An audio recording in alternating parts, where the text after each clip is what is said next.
As Nathan stood out in the middle of the school training ground, a student he knew only vaguely showed up to tell him that his bitter enemy, Jason Clay, had kidnapped his friend Baylor Graham. The whole thing sounded like a setup to Nathan, and he wasn't about to take the bait. "Thank you for that information. You can go now." The student froze, perplexed that Nathan didn't show one iota of concern for his friend. "Did you hear what I said? Your friend Baylor has been captured." Nathan pressed his lips into a tight line. "I heard you. Now you can report back to Jason." The student blinked his eyes rapidly. "What do you mean?" Annoyed, Nathan approached the student and expanded his chest until he loomed over the messenger. "You can tell Jason Clay that I got his message, and that he can expect me to hunt him down like the scoundrel he is." The student's eyes widened, and he stepped back and then turned and hightailed it across the field. Nathan crossed his arms in front of him as he watched Jason Clay's little messenger boy run off into the distance. From the moment the kid appeared, he smelled trouble. Trouble as in a Jason Clay kind of trouble. He thanked his training in the power of Asura for tipping him off to the messenger's duplicitous intent. From Nathan's standpoint, Jason had captured Baylor simply to get Nathan's attention. Jason was using Baylor as the bait to draw Nathan into another fight, and, no doubt, in this next fight, Jason intended to make sure Nathan was dead for sure. Nathan was sure Jason's father had put him up to it, but Nathan still wasn't sure why the Clays had chosen to go after the Hayfields. Nathan sprinted across campus back to the school. Outside, classmates had already gathered. Apparently, they had heard a storm between Nathan and Clay was brewing, and they didn't want to miss one juicy little bit. One of the students pulled Nathan aside and quietly spoke. "We heard about Jason dragging Baylor away. We tried to find Headmaster Blackwood, but he's not here. Maybe you should wait for him to return before you storm back in there." Nathan smirked. "So the headmaster isn't here, huh? That's not a coincidence. It's by design, I'm sure. Where did Jason head with Baylor?" A worried look crossed the student's face.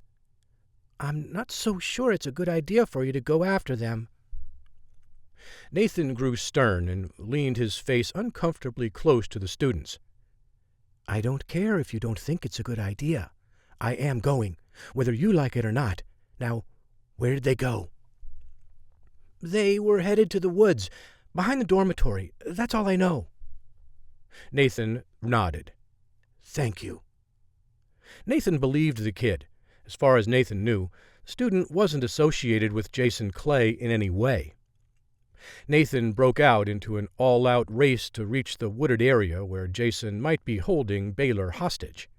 The students who had gathered in front of the academy followed him. After all, the new and improved Nathan was sure to put on a good show for them all, even if he did end up dead. Far in front of the crowd, Nathan's acute hearing picked up the conversation of some of the followers. "I guess Nathan Hayfield isn't afraid of dying." "That's because he already died once. He knows what to expect." "What has gotten into him? It's like he's not the same person anymore. He's, well, fearless."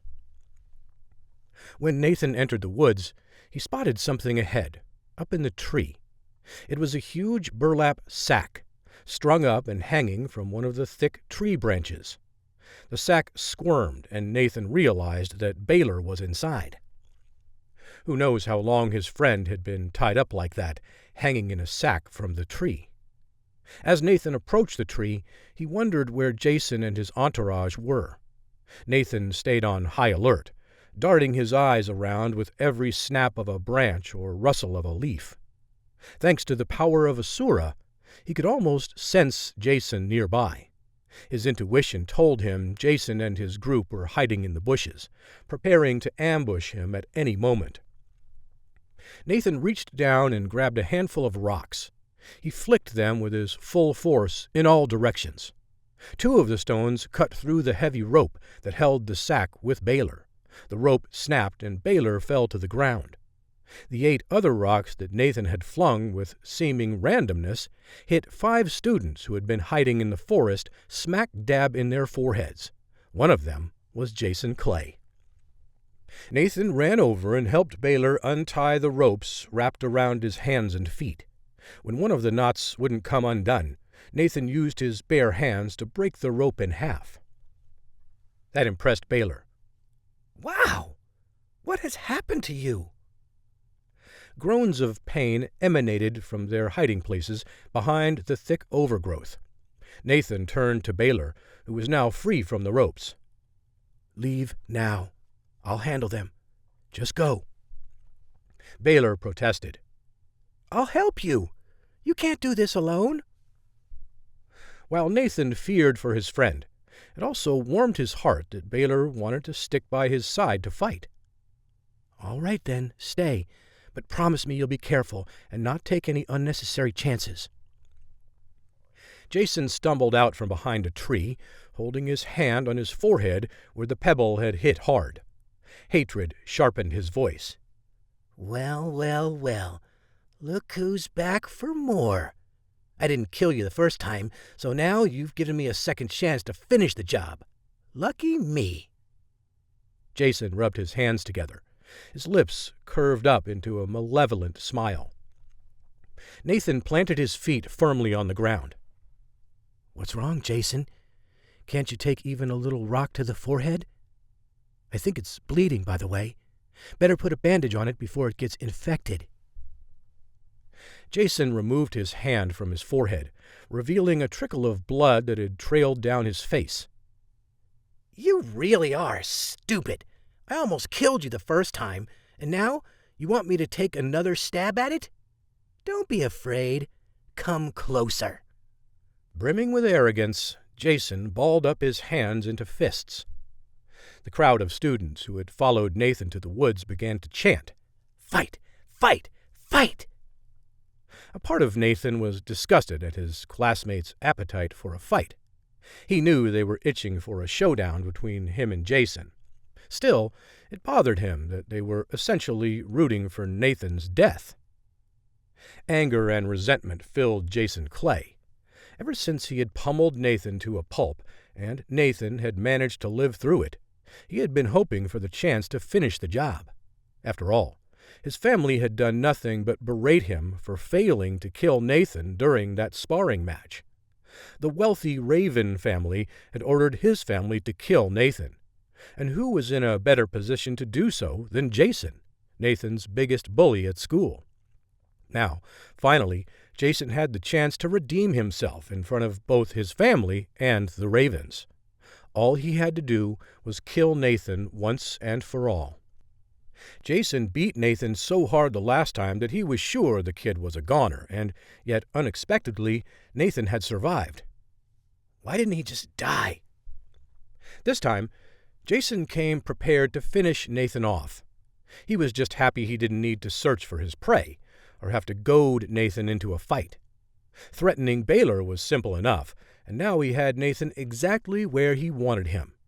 He could tell just from the way Nathan stood that Nathan was ready, willing, and able to fight to the death. Jason slowly drew a jewel-hilted dagger from his robes and pointed the blade at Nathan's heart. Relishing the crowd's surprised reaction, he smirked. "Come and get me, weakling. This time, I'll use steel." Nathan swiftly drew his small knife and stood absolutely still as Jason circled around him. While moving, Jason called out into the audience toward a particularly mean-looking boy in a purple-black cloak. "Cedric, will you be my witness for this duel to the death?" There was a sacred rule in this country that duels were legal only if they had a noble witness to oversee the event. Private fights were strictly forbidden. Cedric Raven grinned. He was clearly a student of significant influence among the crowd, and it was obvious he loved the attention. "It would be an honor to oversee this duel. Since it has been asked of me by my dear friend, Jason Clay, I shall do my very best to be an impartial and unbiased judge." Nathan scoffed audibly. Everyone there knew that Cedric Raven was the youngest son of the High Lord Raven, who was desperate to claim the Hayfield family's property. There were many rumors bouncing around that Cedric was actually the one who had given Jason the order to kill Nathan last time. "What's the matter, Cedric? Too scared to face me yourself?" Cedric scowled as his face grew red. "You impudent knave! How dare you threaten me? I would never duel someone so pathetically beneath me. Looks like I'll just have to come for you next after I finish off your lackey." Cedric's face looked ready to burst. Everyone in the crowd was astonished that Nathan was willing to taunt someone so much stronger than him in every possible way. After all, Jason was a beginner level 6, and Cedric himself was at an even higher level. Cedric glared at Jason expectantly. "Enough of this nonsense. Jason, bring me his head." "My pleasure." Jason smirked and quickly closed the gap between Nathan and himself. He took pleasure in demonstrating his skill to the crowd, feinting in and out of striking distance, twirling his dagger around in his hands, and using fancy footwork to elicit a response from his opponent. The students in the audience couldn't help but cheer him on, lusting for bloodshed and knowing that Nathan didn't stand a chance. "Look at Jason's footwork. Such impeccable form." "You got this, Jason?" That's right. Slice him into spaghetti." Finally, Jason screamed as he bum-rushed Nathan, who still hadn't moved. "Take this, weakling! My ultimate move, steel-piercing thrust!" Jason's spirit energy faintly glowed red as he stabbed his dagger at the center of Nathan's torso. Nathan did his best not to chuckle. "Really? That's your ultimate move? I was hoping for something more interesting." Before Jason's blade could reach him, Nathan had already leapt forward and channeled the power of Asura into the butt of his knife as he brought it down on Jason's skull. Crack! Nathan had returned the favor. Before Jason could react to his broken skull wound, Nathan's knife sliced through his opponent's stomach and arteries a dozen times with lightning-fast speed. In the blink of an eye, it was all over. The crowd could only stare in shock as they struggled to comprehend how Jason had gone from charging gloriously toward victory to lying dead in a pool of his own blood. Meanwhile, Nathan had already cleaned and sheathed his weapon, not a speck of blood on him. Cedric's eye twitched as he stared at Jason's cracked skull. He felt as if he were in a dream. What the fuck just happened? Suddenly the students began to roar. "Whoa! What an insta-kill! This is crazy! Am I seeing straight? When did Nathan Hayfield become so powerful?"